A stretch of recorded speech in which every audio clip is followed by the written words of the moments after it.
डिठे पृथ्वी नव खंड जिथे तक आही सिर जा चढ़े समेर पर सिद्ध मंडली दृष्टि आई 84 सिद्ध गोरख राद मन अंदर गणती वरताई सिद्ध भूषण सुन बालिया कौन शब्द तोहे इथे लियाई हूँ जपिया परमेश्वर भाव भगत संगताड़ी लाई आखण सिद्ध सुन बालिया अपना नाम तुम देहो बताई बाबा आखे नाथ जी नानक नाम जपे गत पाई नीच कहाए ऊच घर आई। वाहिगुरु जी का खालसा वाहिगुरु जी की फतेह। आओ विचारां दी आरंभता तो पहला गुरु चरणों के अंदर हाजरी लवाइए। बड़े प्यार अते अदब सहित आखो जी सतनाम श्री वाहिगुरु साहिब जी। वाहिगुरु जी बाबे डिठे पृथ्वी नव खंड जिथे तक आही। जदों गुरु नानक साहब महाराज संसार के उत्ते विचरदियां होया इस सृष्टि के हालातां नूं देखिया बाबा जदों तुरिया इस संसार तो चढ़िया सोधन तरत लुकाई। जिहड़ी गल भाई साहब जी करते ने कि लुकाई नूं तारन वास्ते जदों गुरु नानक साहब महाराज तुरे इस संसार तो और निगाह मार के देखी एक पासे नहीं इस 9 खंडां वाली पृथ्वी नूं सतगुरु ने हरेक ढंग दे नाल देखिया। इस इत्थे दे हालातां नूं देखिया जिन्ने मंदे कर्म इत्थे हो रहे सन सतगुरु ने उन्हां सारियां नूं देखिया ते फिर मालक जी इस संसार नूं तारन वास्ते तुरे हन। फिर जा चढ़े सुमेर पर सिद्ध मंडली दृष्टि आई।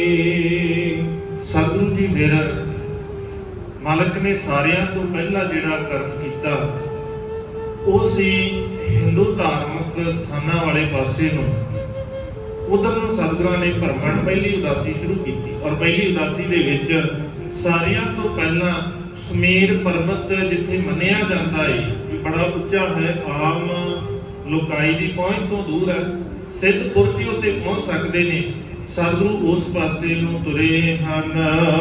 84 ਸਿੱਧ ਗੋਰਖ ਆਦ मन अंदर गणती वरताई। हुण उत्थे जेड़े मुखी ने गोरख दे चेले 84 सिद्ध हुण ओ मन दे अंदर सोचदे इत्थे पहुंचना ते बड़ा औखा है और ये छोटी जी उम्र है जी साडी उम्र उन्हां ने ते अपनियां उमरां वधाईयां होईयां बड़ियां वड्डियां उमरां ने उन्हां दीयां बड़े लंबे समय तो उत्थे रह रहे ने। जदों गुरु नानक साहब महाराज नूं देखदे ने फिर वो सोचते ने मन के अंदर कि ये कितना हो गया इन्ना सौखा नहीं इत्थे आउणा ये इत्थे किवें पहुंच गया है। सिद्ध भूषण सुन बालिया कौन शक्त तोहे इत्थे लियाई। हुण सतगुरु वास्ते लफ्ज़ वरतदे ने बालिया उन्हां दे हिसाब दे नाल गुरु नानक साहब महाराज सिर्फ एक बच्चे ने पुछदे ने सतगुरु नूं भी तैनूं इत्थे किहड़ी ऐसी शक्ति सी किहड़ी ताकत जिहड़ी तैनूं इत्थे तक लैके आई क्योंकि इत्थे साडे वर्गे सिद्ध पुरुष ही आ सकदे ने जिन्हां ने बड़े लंबे समय भगतियां कीतियां ने बड़े यतन कीते ने ते तूं एक छोटी जी उम्र दा एक बालक है साडे हिसाब दे नाल तैनूं किहड़ी शक्ति है जिहड़ी इस जगह दे उत्ते सुमेर पर्वत ते लैके आई है। हूँ जपिया परमेश्वर आओ भगत संगताड़ी लाई। हुण इत्थे एक भुलेखा पाया जाता है अजे तक एक कहानी सुनाई जाती है कि गुरु नानक साहब महाराज रबाब के उत्ते बैठे भाई मरदाना जी नूं कहा भी चलो भाई चलिए सुमेर ते अखां बंद करो सुमेर ते जाना है। अखां बंद कीतियां ते ਅਗਲੇ ਪਲ ਉੱਥੇ ਪਹੁੰਚ ਗਏ। ਹੁਣ ਜਿਹੜੀ ਗੱਲ ਗੁਰੂ ਨਾਨਕ ਸਾਹਿਬ ਮਹਾਰਾਜ ਨੇ ਜੋ ਸੱਚ ਹੈ, ਉਹ ਸੱਚ ਨੂੰ ਜਦੋਂ ਭਾਈ ਗੁਰਦਾਸ ਜੀ ਨੇ ਬਿਆਨ ਕੀਤਾ, ਫਿਰ ਇਹ ਸੱਚ ਜਿਹੜਾ ਹੈ ਉਹ ਦੱਸਿਆ। ਹਉ ਜਪਿਆ ਪਰਮੇਸ਼ਰ, ਮੇਰੇ ਕੋਲ ਕੋਈ ਸ਼ਕਤੀ ਨਹੀਂ ਹੈ। ਜਿਹੜੀਆਂ ਸ਼ਕਤੀਆਂ ਦੀ ਗੱਲ ਜੋ ਤੁਸੀਂ ਸੁਣਨਾ ਚਾਹੁੰਦੇ ਹੋ ਨਾ, ਉਦਾਂ ਦੀ ਕੋਈ ਸ਼ਕਤੀ ਨਹੀਂ ਹੈਗੀ ਮੇਰੇ ਕੋਲ। ਹਉ ਜਪਿਆ ਪਰਮੇਸ਼ਰ, ਮੈਂ ਪਰਮੇਸ਼ਰ ਦਾ ਨਾਮ ਜਪਿਆ ਹੈ, ਉਸੇ ਦੀ ਤਾਕਤ ਮੇਰੇ ਕੋਲ ਹੈ। ਭਾਉ ਭਗਤ, ਦੂਜੀ ਗੱਲ ਹੈ ਮੇਰੇ ਕੋਲ ਪ੍ਰੇਮਾ ਭਗਤੀ ਹੈ। ਮੈਂ ਹਠੀ ਨਹੀਂ ਆ ਤੁਹਾਡੇ ਵਾਂਗ ਵੀ ਇਹਨੇ ਐਵੇਂ ਬੈਠ ਕੇ ਹੱਠ ਕਰਦਾ ਹੋਵਾਂ, ਤਪ ਇਹਨਾਂ ਦੇ ਕਰਦਾ ਹੋਵਾਂ ਵੀ ਸੰਸਾਰ ਨੂੰ ਤਿਆਗ ਕਰਕੇ, ਛੱਡ ਕਰਕੇ, ਸੰਸਾਰ ਤੋਂ ਦੂਰ ਰਹਿ ਕੇ ਮੈਂ ਕੋਈ ਨਾਮ ਜਪਾਂ। ਮੇਰੇ ਕੋਲ ਇਦਾਂ ਦਾ ਕੰਮ ਨਹੀਂ ਹੈ। ਮੇਰੀ ਭਗਤੀ ਇਦਾਂ ਦੀ ਹੈ। ਪਾਓ ਭਗਤ ਸੰਗ ਤਾੜੀ ਲਾਈ। ਦੂਜੀ ਤੁਸੀਂ ਲਾਉਂਦੇ ਹੋ ਤਾੜੀ, ਨਸ਼ਾ ਕਰਦੇ ਹੋ ਕਿ ਸੁਰਤ ਜੋੜਨ ਵਾਸਤੇ, ਧਿਆਨ ਲਾਉਣ ਵਾਸਤੇ ਰੱਬ ਦੇ ਨਾਲ, ਵੀ ਇਹ ਨਸ਼ੇ ਦੀ ਬੜੀ ਲੋੜ ਹੈ, ਤਾੜੀ ਦਾ ਨਸ਼ਾ ਕਰਦੇ ਨੇ। ਸਤਿਗੁਰੂ ਕਹਿੰਦੇ ਮੈਨੂੰ ਲੋੜ ਨਹੀਂ, ਮੇਰੇ ਕੋਲ ਤਾਂ ਹੀ ਹੈ। ਪਾਓ ਭਗਤ ਸੰਗ ਤਾੜੀ ਲਾਈ, ਮੇਰੇ ਕੋਲ ਪ੍ਰੇਮਾ ਭਗਤੀ ਹੈ। ਇਸੇ ਦੇ ਨਾਲ ਹੀ ਮੈਂ ਧਿਆਨ ਜੋੜਦਾ, ਪਰਮੇਸ਼ਰ ਦੀ ਭਗਤੀ ਕੀਤੀ ਹੈ। ਉਸੇ ਭਗਤੀ ਦੇ ਆਸਰੇ ਇੱਥੇ ਪਹੁੰਚਿਆ।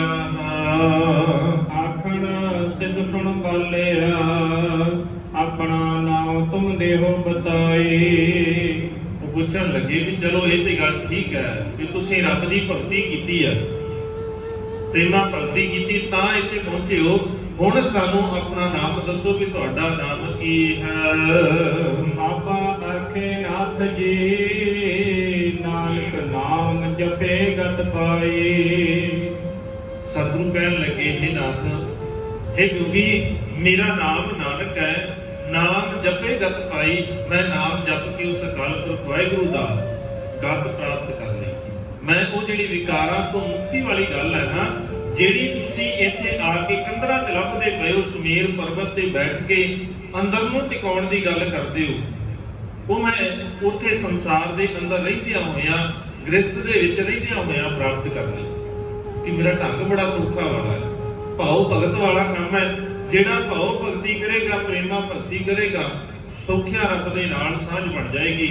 ਐ ਸੰਸਾਰ ਨੂੰ ਛੱਡ ਕੇ ਫਿਰ ਤੁਸੀਂ ਕਹਿੰਦੇ ਹੋ ਕਿ ਅਸੀਂ ਰੱਬ ਦੇ ਨਾਲ ਜੁੜਨਾ ਹੈ। ਰੱਬ ਦਾ ਤੇ ਘਰ ਛੱਡ ਕੇ ਆ ਗਏ। ਸੰਸਾਰ ਦੇ ਅੰਦਰ, ਖਲਕਤ ਦੇ ਅੰਦਰ ਤੇ ਰੱਬ ਰਹਿੰਦਾ ਹੈ।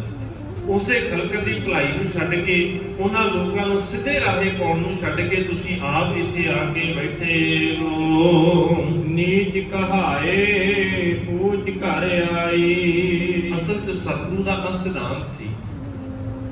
ਮਾਲਕ ਨੇ ਸਾਨੂੰ ਇਹ ਸਿਧਾਂਤ ਦਿੱਤਾ ਹੈ, ਨੀਚ ਕਹਾਏ ਊਚ ਕਰ, ਨੀਵਾਂ ਕਹਾ ਕੇ। ਤੁਸੀਂ ਸੰਸਾਰ ਨੂੰ ਸਿਖਾਇਆ ਹੀ ਇਹ ਅਜੇ ਤੱਕ, ਦੱਸਿਆ ਹੀ ਇਹ ਆ ਕਿ ਸਿੱਧ ਬੜੇ ਉੱਚੇ ਹੁੰਦੇ ਆ, ਗ੍ਰਸਤੀ ਨੀਵੇਂ ਹੁੰਦੇ ਆ। ਅਸੀਂ ਬੜੇ ਉੱਚੇ ਆ, ਅਸੀਂ ਭਗਤੀ ਕੀਤੀ ਆ, ਅਸੀਂ ਰੱਬ ਦੇ ਨਾਲ ਜੁੜੇ ਹੋਏ ਆ, ਅਸੀਂ ਸਿੱਧ ਪੁਰਸ਼ ਹੋ ਗਏ ਜੀ। ਸਾਡੇ ਤੋਂ ਜ਼ਿਆਦਾ ਤੁਹਾਡੇ ਕੋਲ ਗਿਆਨ ਨਹੀਂ।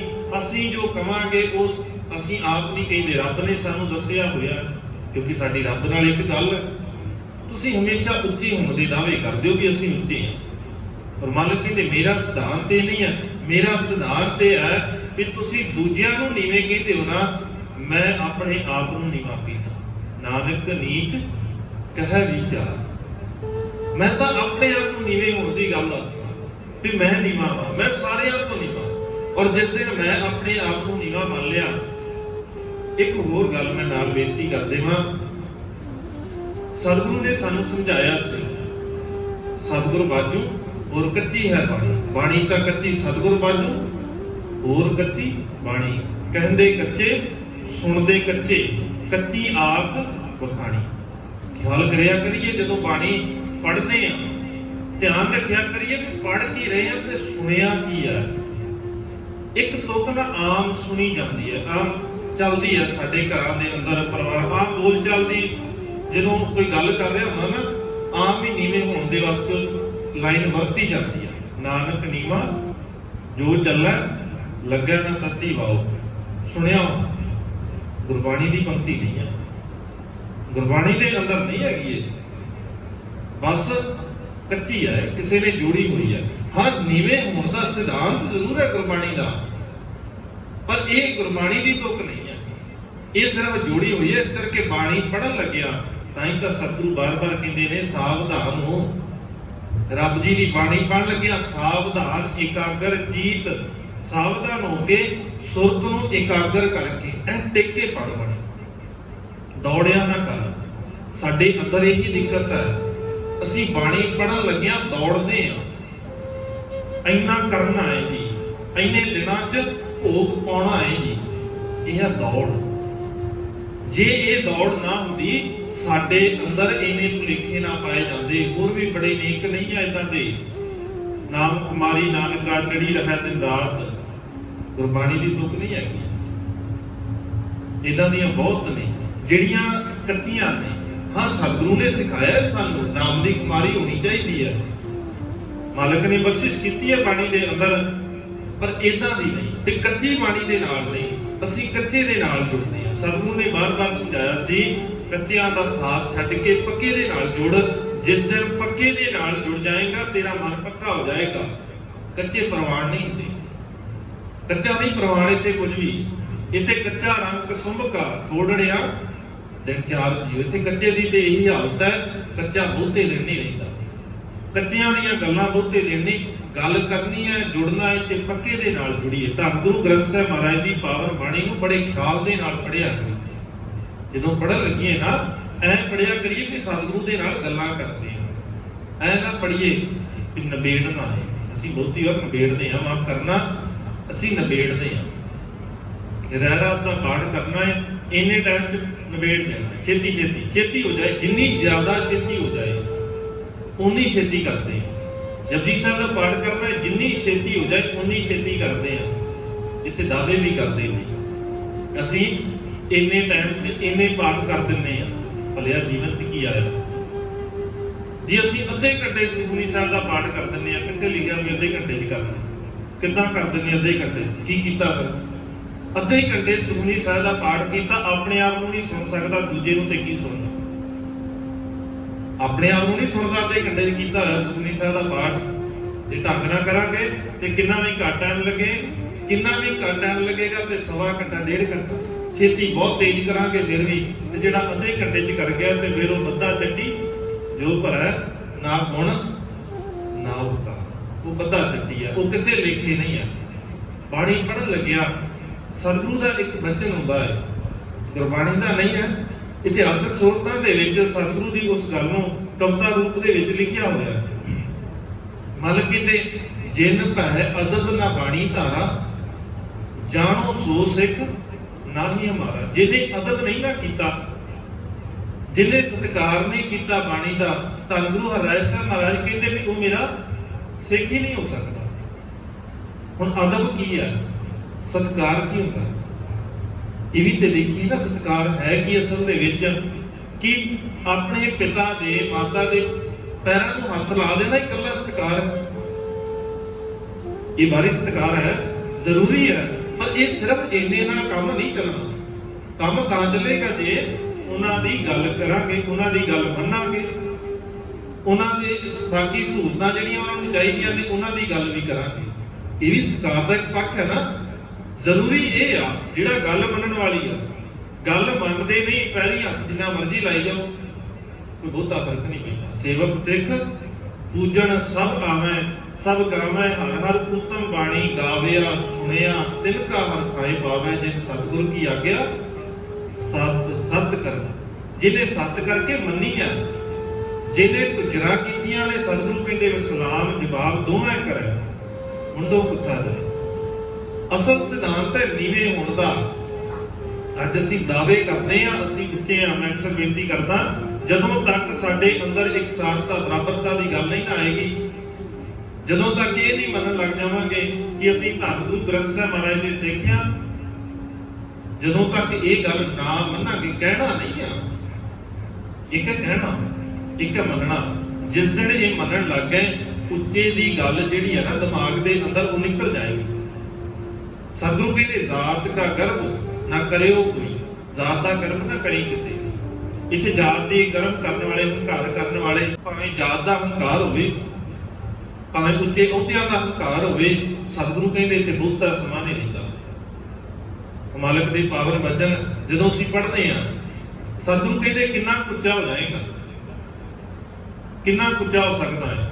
ਮਲਕ ਕਹਿੰਦੇ ਸੁਲਤਾਨ ਹੋਵਾਂ ਮੇਲ ਲਸ਼ਕਰ, ਤਖਤ ਰਾਖਾਂ ਪਾਉ ਸੁਲਤਾਨ ਹੋਵਾਂ, ਬੜੀ ਉੱਚੀ ਪਦਵੀ ਹੈ, ਰਾਜਾ ਹੋਵਾਂ, ਮੇਰਾ ਹੁਕਮ ਚੱਲਦਾ ਹੋਵੇ, ਮੇਲ ਲਸ਼ਕਰ ਮੇਰੇ ਕੋਲ ਫੌਜ ਬੜੀ ਵੱਡੀ ਹੋਵੇ, ਤਖਤ ਰਾਖਾਂ ਪਾਉ ਤਖਤ ਦੇ ਉੱਤੇ ਮੈਂ ਬੈਠਦਾ ਹਾਂ। ਸਤਿਗੁਰੂ ਕਹਿੰਦੇ ਇਦਾਂ ਵੀ ਹੋਵੇ, ਚੰਗੀ ਗੱਲ ਹੈ, ਹੋਣਾ ਚਾਹੀਦਾ ਹੈ, ਪਰ ਇੱਕ ਗੱਲ ਚੇਤਾ ਰੱਖੀ, ਤੂੰ ਸੁਲਤਾਨ ਹੋ ਕੋਈ ਮਸਲਾ ਨਹੀਂ ਹੈ, ਤੂੰ ਲਸ਼ਕਰ ਰੱਖ ਕੋਈ ਮਸਲਾ ਨਹੀਂ ਹੈ, ਤਖਤ ਦੇ ਉੱਤੇ ਬੈਠ ਕੋਈ ਦਿੱਕਤ ਨਹੀਂ ਹੈ, ਕਿਸੇ ਨੂੰ ਕੋਈ ਮਨਾਹੀ ਨਹੀਂ ਹੈ, ਪਰ ਜਿਹੜੀ ਗੱਲ ਚੇਤਾ ਰੱਖਣ ਵਾਲੀ ਹੈ ਨਾ, ਉਹ ਹੈ ਵੀ ਕਿਸੇ ਦੇ ਉੱਤੇ ਜ਼ੁਲਮ ਨਾ ਕਰੇ, ਲਾਇਕ ਬਣ ਜਾ, ਹੰਕਾਰ ਨਾ ਕਰੀ। ਜਿਸ ਦਿਨ ਲਾਇਕ ਬਣ ਗਿਆ ਉਸ ਦਿਨ ਚੰਗੀ ਗੱਲ, ਜੇ ਲਾਇਕ ਨਹੀਂ ਹੈ ਨਾ ਫਿਰ ਤੇਰਾ ਸੁਲਤਾਨ ਹੋਣਾ ਤੇ ਬਹੁਤ ਦੂਰ ਦੀ ਗੱਲ ਹੈ। ਜੇ ਲਾਇਕ ਨਹੀਂ ਹੈ ਤੇ ਤੂੰ ਧਰਮੀ ਵੀ ਨਹੀਂ ਅਖਵਾ ਸਕਦਾ ਜਿਹੜਾ ਸੰਸਾਰ ਛੱਡ ਕੇ ਬੈਠਾ। ਤਾਂ ਹੀ ਤੇ ਸਤਿਗੁਰੂ ਉੱਤੇ ਗਏ ਨਾ ਸੁਮੇਰ ਪਰਬਤ ਤੇ ਜਾ ਕੇ ਇਹੀ ਗੱਲ ਵੀ ਤੈਨੂੰ ਭੁਲੇਖਾ ਏ, ਤੂੰ ਕਹਿਣਾ ਹੈ ਨਾ ਵੀ ਉੱਚੇ ਆ ਅਸੀਂ, ਉੱਚੇ ਨਹੀਂ ਹੋ ਤੁਸੀਂ, ਸੰਸਾਰ ਦੇ ਲਈ ਕੀ ਕੀਤਾ ਹੈ, ਮਸਲਾ ਇਹ ਬਣਦਾ ਲੋਕਾਈ ਦਾ ਭਲਾ ਕਰਨ, ਇੱਥੇ ਬੈਠ ਕੇ ਦੱਸੋ ਸੰਸਾਰ ਦੇ ਵਿੱਚ ਕੀ ਕੀਤਾ। ਅਸੀਂ ਵੀ ਕਈ ਵਾਰ ਇਦਾਂ ਦੇ ਧਰਮੀਆਂ ਨੂੰ ਪੁੱਛਦੇ, ਇਦਾਂ ਦੇ ਧਰਮੀ ਸਾਨੂੰ ਕਈ ਵਾਰ ਚੰਗੇ ਲੱਗਦੇ, ਜਿਹੜੇ ਸਿਰਫ ਕਿਤੇ ਬੈਠ ਕੇ ਇੱਕ ਥਾਂ ਤੇ ਬੈਠੇ ਰੱਬ ਦਾ ਨਾਮ ਲੈਂਦੇ ਆ। ਸਾਨੂੰ ਤੇ ਗੁਰੂ ਨੇ ਕੱਢਿਆ ਸੀ ਇਹਨਾਂ ਕੰਧਰਾਂ ਦੇ ਵਿੱਚੋਂ, ਇਹਨਾਂ ਗੁਫਾਵਾਂ ਦੇ ਵਿੱਚੋਂ, ਮਾਫ ਕਰਨਾ ਸੀ ਗੁਰੂ ਸਾਹਿਬ ਨੂੰ ਅਵਾਰਡ ਦਿੱਤਾ ਇਹਨਾਂ ਗੁਫਾਵਾਂ 'ਚ, ਇਹਨਾਂ ਭੋਰਿਆਂ 'ਚ ਸਤਿਗੁਰੂ ਨੂੰ ਅਵਾਰਡ ਦਿੱਤਾ ਵੀ ਤੁਸੀਂ ਕੱਢਦੇ ਰਹੇ ਹੋ ਨਾ, ਅਸੀਂ ਤੈਨੂੰ ਵੀ ਬਿਠਾਵਾਂਗੇ ਉੱਥੇ, ਚਿੰਤਾ ਕਰ। ਔਰ ਸਾਨੂੰ ਵੀ ਉਹ ਸਿੱਖਿਆ ਦਿੱਤੀ ਜਾਂਦੀ ਹੈ ਵੀ ਤੁਸੀਂ ਵੀ ਬੈਠੋ ਜੀ, ਜਾ ਕੇ ਐ ਬੈਠਿਆ ਕਰੋ ਜੀ, ਇੰਨਾ ਟਾਈਮ ਜਪਿਆ ਕਰੋ ਜੀ, ਇਦਾਂ ਜਪਿਆ ਕਰੋ, ਸਾਹ ਇਧਰੋਂ ਦੀ ਲਿਆ ਕਰੋ, ਇਦਾਂ ਵਾਹਿਗੁਰੂ ਕਿਹਾ ਕਰੋ। ਨਹੀਂ, ਇਹ ਨਹੀਂ ਚੱਲਦਾ। ਸਤਿਗੁਰੂ ਨੇ ਇੱਕੋ ਹੀ ਗੱਲ ਸਿਖਾਈ ਹੈ, ਹਉ ਜਪਿਆ ਪਰਮੇਸ਼ਰੋ ਤੇ ਜਪਣ ਦਾ ਤਰੀਕਾ ਹੈ, ਸਾਸ ਗਿਰਾਸ ਧਿਆਏ ਮੇਰਾ ਹਰ ਹਰ। ਹਰ ਸਾਹ ਦੇ ਨਾਲ ਇੱਕ ਪਲ ਵੀ ਇਦਾਂ ਦਾ ਨਾ ਆਵੇ ਤੈਨੂੰ ਗੁਰੂ ਦੀ ਯਾਦ ਤੇਰੇ ਹਿਰਦੇ ਚੋਂ ਨਿਕਲ ਜਾਵੇ। ਮਨ ਲਵੇਗਾ ਨਾ ਜਿਸ ਦਿਨ ਗੁਰ ਮੇਰਾ ਸੰਗ ਸਦਾ ਹੈ ਨਾਲੇ, ਸਿਮਰ ਸਿਮਰ ਤੇ ਸਦਾ ਸੰਭਾਲੇ, ਗੁਰੂ ਮੇਰੇ ਨਾਲ ਹੈ। ਹਰ ਪਲ ਚੇਤਾ ਰੱਖੀ, ਜਿਸ ਦਿਨ ਇਦਾਂ ਚੇਤਾ ਰੱਖੇਗਾ ਫਿਰ ਮਨ 'ਚ ਭੁਲੇਖਾ ਨਿਕਲ ਜਾਏਗਾ ਕਿ ਮੈਂ ਬਾਕੀਆਂ ਨਾਲੋਂ ਉੱਚਾ, ਮੇਰੀ ਜ਼ਾਤ ਬੜੀ ਉੱਚੀ ਹੈ, ਮੇਰਾ ਅਹੁਦਾ ਉੱਚਾ ਹੈ। ਜਿਸ ਦਿਨ ਬਰਾਬਰਤਾ ਤੇ ਆ ਗਿਆ, ਨੀਵਾਂਪਨ ਆ ਗਿਆ, ਅੰਦਰ ਨਿਮਰਤਾ ਆ ਗਈ। ਇੱਥੇ ਤੇ ਸ਼ੁਰੂਆਤ ਹੀ ਨਿਮਰਤਾ ਤੋਂ ਹੁੰਦੀ ਹੈ, ਦਇਆ ਕਪਾਹ। ਇੱਥੇ ਤੇ ਸ਼ੁਰੂਆਤ ਕਿੱਥੋਂ ਆ? ਦਇਆ। ਜੇ ਦਇਆ ਹੋਏਗੀ ਤੇ ਨਿਮਰਤਾ ਆ ਜਾਏਗੀ। ਜੇ ਨਿਮਰਤਾ ਨਹੀਂ ਹੈ, ਦਇਆ ਨਹੀਂ ਹੈ ਦੂਜਿਆਂ ਦੇ ਉੱਤੇ, ਤੇ ਜਿਹਦੇ ਅੰਦਰ ਦਇਆ ਨਹੀਂ ਹੈ ਨਾ, ਉਹਦੇ ਅੰਦਰ ਨਿਮਰਤਾ ਵੀ ਨਹੀਂ ਹੋਵੇਗੀ। ਜਿਹੜਾ ਆਪਣੇ ਆਪ ਨੂੰ ਹੰਕਾਰ ਦੇ ਵਿੱਚ ਉੱਚਾ ਸਮਝਦਾ ਹੋਵੇਗਾ। ਭਾਈ ਗੁਰਦਾਸ ਜੀ ਗੱਲ ਕਰਦੇ ਨੇ, ਨੀਚ ਕਹਾਏ ਊਚ ਘਰ ਆਈ। ਨੀਵਾਂ ਜਿਸ ਦਿਨ ਕਹਾਉਣ ਲੱਗ ਜਾਏਗਾ ਫਿਰ ਉਹ ਦਿਨ ਗੁਰੂ ਦੇ ਨਾਲ ਸਾਂਝ ਬਣ ਜਾਏਗੀ, ਉੱਚਾ ਹੋ ਜਾਏਗਾ। ਉੱਚੇ ਤੇ ਹੋਈ ਨੇ ਨਾ, ਉਹ ਧਨਵੰਤ ਕੁਲਵੰਤ ਪਤਵੰਤ ਜੀਵਨ ਮੁਕਤ ਜਿਸ ਹਿਰਦਾ ਭਗਵੰਤ। ਜਿਹਦੇ ਹਿਰਦੇ ਦੇ ਅੰਦਰ ਅਕਾਲ ਪੁਰਖ ਵਾਹਿਗੁਰੂ ਦੀ ਯਾਦ ਵਸਦੀ ਹੈ ਨਾ, ਉਹ ਧਨ ਵਾਲਾ ਹੈ ਮਾਲਕ ਦੀ ਨਜ਼ਰ ਦੇ ਅੰਦਰ। ਉਹ ਪਤਵੰਤ ਹੈ, ਉਹ ਇੱਜ਼ਤ ਵਾਲਾ ਹੈ, ਉੱਚੀ ਕੁਲ ਵਾਲਾ ਉਹ ਹੀ ਹੈ, ਦੂਜੇ ਨਹੀਂ। ਦੂਜੇ ਤੇ ਸਤਿਗੁਰੂ ਕਹਿੰਦੇ ਜੇ ਗੁਰੂ ਭੁੱਲ ਗਿਆ, ਜੇ ਗੁਰੂ ਦੀ ਯਾਦ ਭੁੱਲ ਗਈ, ਨਾਨਕ ਨਾਮੈ ਬਾਝ ਸਨਾਤ। ਸਨਾਤ ਹੁੰਦਾ ਹੈ ਨੀਵੀਂ ਜ਼ਾਤ ਵਾਲਾ। ਜੇ ਨਾਮ ਚੇਤਾ ਨਹੀਂ, ਗੁਰੂ ਦਾ ਹੁਕਮ ਚੇਤਾ ਨਹੀਂ ਹੈ ਨਾ, ਫਿਰ ਤੂੰ ਨੀਵੀਂ ਜ਼ਾਤ ਦਾ। ਉੱਚੇ ਹੋਣਾ ਹੈ ਤੇ ਉੱਚੇ ਹੋਣ ਵਾਸਤੇ ਨੀਚਾਂ ਅੰਦਰ ਨੀਚ ਜ਼ਾਤ ਨੀਚੀ ਹੂੰ ਅਤ ਨੀਚ, ਨਾਨਕ ਤਿਨ ਕੈ ਸੰਗ ਸਾਥ। ਵੱਡਿਆਂ ਸਿਉ ਕਿਆ ਰੀਸ। ਵੱਡਾ ਹੋਣਾ ਹੈ ਤੇ ਗੁਰੂ ਦੇ ਨਾਲ ਜੁੜ ਜਾਵੀਂ। ਜਿਸ ਸੰਸਾਰ ਦੇ ਵਿੱਚ ਵੱਡੇ ਹੋਣ ਦਾ ਮਾਣ ਲੈ ਕੇ ਜਾਏਗਾ, ਉੱਚੀ ਜ਼ਾਤ ਦਾ ਮਾਣ ਲੈ ਕੇ ਜਾਏਗਾ। ਮਾਫ ਕਰਨਾ, ਇੱਕ ਹੋਰ ਬੇਨਤੀ ਕਰ ਦੇਵਾਂ। ਸਾਡੀ ਹਾਲਤ ਕੀ ਆਈ ਦੀ, ਮੈਂ ਅਕਸਰ ਬੇਨਤੀ ਕਰਦਾ, ਸਾਡੀ ਜਿਹੜੇ ਹਾਲਤ ਆ ਨਾ, ਹੈ ਨਹੀਂ ਬਹੁਤੇ ਚੰਗੇ। ਕਿਉਂਕਿ ਗੁਰੂ ਦਾ ਸ਼ਬਦ ਸਾਡੇ ਹਿਰਦਿਆਂ 'ਚ ਬਿਲਕੁਲ ਨਿਕਲਿਆ ਹੋਇਆ। ਅਸੀਂ ਬਾਣੀ ਨੂੰ ਸਿਰਫ ਕਰਮਕਾਂਡੀ ਤਰੀਕੇ ਦੇ ਨਾਲ ਪੜ੍ਹਨਾ ਸ਼ੁਰੂ ਕਰ ਦਿੱਤਾ। ਗੁਰ ਸਿਧਾਂਤ ਸਾਡੀ ਜੀਵਨ 'ਚ ਆਏ, ਸਾਡੀ ਜ਼ਿੰਦਗੀ 'ਚੋਂ ਬਹੁਤ ਦੂਰ ਰਹਿ ਗਿਆ। ਗੁਣਾਂ ਦੀ ਸਾਂਝ ਕਰ, ਉੱਚਾ ਹੋ ਜਾਏਗਾ। ਗੁਣਾਂ ਦੀ ਸਾਂਝ ਕਰ, ਜੀਵਨ ਸੁਖਾਲਾ ਹੋ ਜਾਏਗਾ। ਨੀਵਾਂ ਨਿਮਰਤਾ ਲੈ ਕੇ ਆ। ਸਤਿਗੁਰੂ ਕਹਿੰਦੇ ਗਰੀਬੀ ਗਦਾ ਹਮਾਰੀ, ਖੰਨਾ ਰੀਨ ਸਗਲ ਸਾਰੀ, ਤੇ ਸਾਗੈ ਉਹ ਨਾ ਟਿਕਿਆ ਵਿਕਾਰ। ਫਿਰ ਵਿਕਾਰ ਨਹੀਂ ਟਿਕਿਆ ਗਾ। ਜਿਸ ਦਿਨ ਨਿਮਰਤਾ ਆ ਗਈ, ਜਿਸ ਦਿਨ ਸਹਿਜ ਆ ਗਿਆ, ਸਬਰ ਆ ਗਿਆ। ਸਾਡੇ ਅੰਦਰ ਗੁਣ ਨਹੀਂ ਆ, ਗੁਣਾਂ ਦੇ ਕਰਕੇ ਤੰਗ ਹੈ। ਸਤਿਗੁਰੂ ਕਹਿੰਦੇ ਜੇ ਗੁਣ ਧਾਰਨ ਕਰਨੇ ਆ, ਜੇ ਜੀਵਨ ਦੇ ਅੰਦਰ ਗੁਣ ਲੈ ਕੇ ਆਉਣੇ ਆ, ਫਿਰ ਇੱਕ ਤਰੀਕਾ ਹੈ ਤੇ ਬੜਾ ਸੌਖਾ ਹੈ। ਔਖਾ ਨਹੀਂ ਹੈਗਾ, ਬੜਾ ਸੌਖਾ ਹੈ। ਮੱਤ ਵਿੱਚ ਰਤਨ ਜਵਾਹਰ ਮਾਣਿਕ, ਜੇ ਆਹ ਕੰਮ ਕਰ ਲੈਣੇ। ਕਿਹੜਾ? ਗੁਰੂ ਦੀ ਸਿੱਖਿਆ ਜੀਵਨ ਚ ਲੈ ਆਉਣੀ। ਜਿਸ ਦਿਨ ਗੁਰੂ ਦੀ ਸਿੱਖਿਆ ਜੀਵਨ ਚ ਲੈ ਆਉਂਦੀ, ਮਾਣਕਾਂ ਵਰਗੇ ਮੋਤੀਆਂ ਵਰਗੇ ਗੁਣ ਤੇਰੀ ਜ਼ਿੰਦਗੀ ਚ ਆ ਜਾਣਗੇ। ਸਤਿਗੁਰੂ ਬਖਸ਼ਿਸ਼ ਕਰਨ, ਸਾਨੂੰ ਸੋਝੀ ਆ ਜਾਏ। ਨੀਚ ਕਹਾਏ ਊਚ ਘਰ ਆਈ। ਨੀਵੇਂ ਜਿਸ ਦਿਨ ਅਸੀਂ ਕਹਾਉਣ ਲੱਗ ਗਏ, ਅਖੌਤੀ ਨਹੀਂ, ਐਵੇਂ ਨਹੀਂ। ਕਈ ਵਾਰ ਉਦਾਂ ਹੀ ਬੰਦਾ ਕਹੀ ਜਾਂਦਾ ਸੇਵਕ ਆਂ ਜੀ, ਦਾਸ ਆਂ ਜੀ, ਮੈਂ ਬੜੀ ਨਿਮਰਤਾ, ਐ ਵਾਲਾ ਵੀ ਨਹੀਂ, ਪਖੰਡੀ ਵੀ ਨਹੀਂ, ਸੱਚਮੁੱਚ ਮਨ ਕਰਕੇ। ਸਤਿਗੁਰੂ ਬਖਸ਼ਿਸ਼ ਕਰ ਦੇਣ, ਸਾਡੇ ਅੰਦਰ ਸਿਧਾਂਤ ਦੀ ਦਾਤ ਬਖਸ਼ ਦੇਣ। ਵਿਚਾਰਾਂ ਕਰਦਿਆਂ ਹੋਈਆਂ ਬੇਅੰਤ ਭੁੱਲਾਂ ਦੀ ਖਿਮਾ। ਗੁਲਾਬ ਦੀ ਫਤਿਹ। ਆਖੋ ਜੀ ਵਾਹਿਗੁਰੂ ਜੀ ਕਾ ਖਾਲਸਾ, ਵਾਹਿਗੁਰੂ ਜੀ ਕੀ ਫਤਿਹ।